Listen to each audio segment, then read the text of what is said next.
Doctor, आम्ही असं ऐकलंय की आयुर्वेदिक औषधांमध्ये भस्म असतात हेवी मेटल्सची, तर याने आमच्या किडनीला किंवा लिव्हरला त्रास होऊ शकतो का?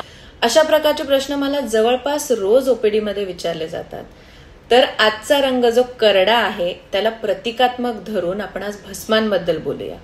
आयुर्वेदानुसार एखाद्या धातूचं जेव्हा भस्म केलं जातं त्यावेळी त्याच्यावरती मारण किंवा प्युरिफिकेशन, जारण इत्यादी अनेक प्रोसिजर करतात, ज्यामध्ये त्याला 72 तासांचा अग्नी सुद्धा दिला जातो.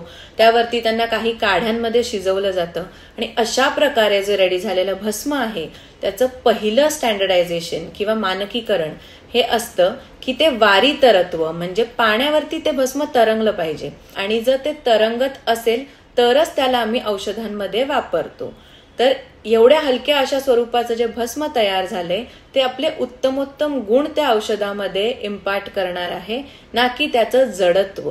तर मी अशी आशा करते की या व्हिडिओ नंतर तुमच्या डोक्यातले जे गैरसमज आहेत आयुर्वेदाबद्दल किंवा भस्मांबद्दल किंवा रसौषधींबद्दल ते दूर झाले असतील. नक्कीच हा व्हिडिओ जास्तीत जास्त लोकांपर्यंत फॉरवर्ड करा, त्यामुळे आयुर्वेदाबद्दल जे गैरसमज पसरतायत ते दूर होतील आणि तुम्ही योग्य वैद्यांच्या सल्ल्याने योग्य पथ्यांसोबत जर ही भस्म जरी वापरलीत तरी ती आरोग्याला फायदाच करून देतील.